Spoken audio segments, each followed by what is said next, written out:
hard work, and it's detail oriented, and as you say, it's cradle all the way to the workforce, probably, and it's not going to be simple, Geoffrey, and it's not going to be a one size fits all solution to all of these things. And kids, the school is the most important thing, but then they go home from school, they leave school, they go to home, they go to playgrounds, they go so many different places, and hopelessness, if you're surrounded by it, it's not going to matter if you got good teachers and good schools. You don't think you're ever going to get out. So it's so intractable, though, Geoffrey. That's why everyone's so frustrated, I think.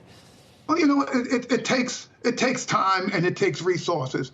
I think some of the folks who helped us do this, Stan Druckenmiller, Ken Langone, who's on with you guys all the time. This is the business community and those of us in not-for-profits coming together and saying, look, we care about these places, and we're prepared to spend the time. But Joe, this is the difference. But we're also prepared to hold ourselves accountable. You've got to deliver results. And we don't need investments that end up not helping anybody or actually producing the kind of outcomes we care about for kids.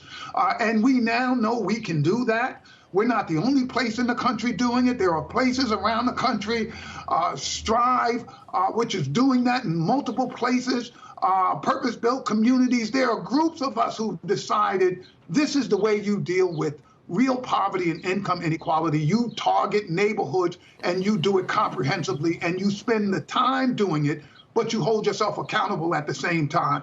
If we don't deliver, don't support us, don't give us the resources, because it has to be a contract that says you give us the resources and we'll improve those outcomes for those young people. So, Jeff, you got great work in the center, in the midsection of Harlem. But is this scalable? Is it scalable, and what would it take to do it everywhere? And just as a point of reference, Bob Johnson's proposal would be about $14 trillion, and it would put asset ownership into every descendant of a slave would have $360,000 or something. So that's $14 trillion.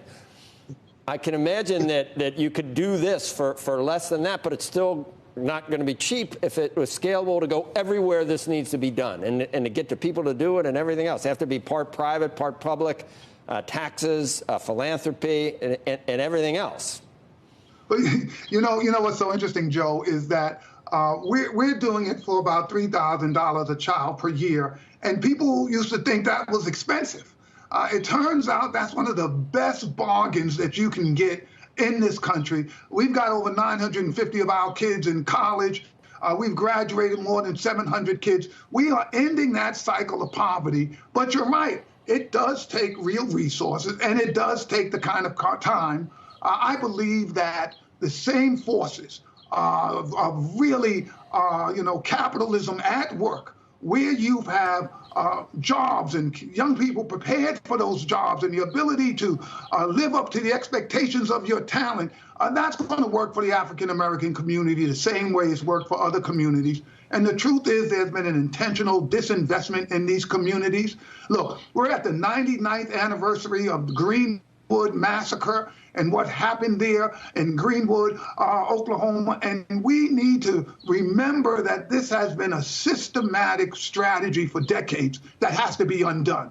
So yes, there's frustration. Yes, there's anger. Yes, there's evidence that we have been living in a set of disproportionately unequal circumstances if you're African American, Latino, Native American in this country. But I'm not despairing. We've actually figured out some ways to work, and we need to go and make sure we scale those efforts around the country.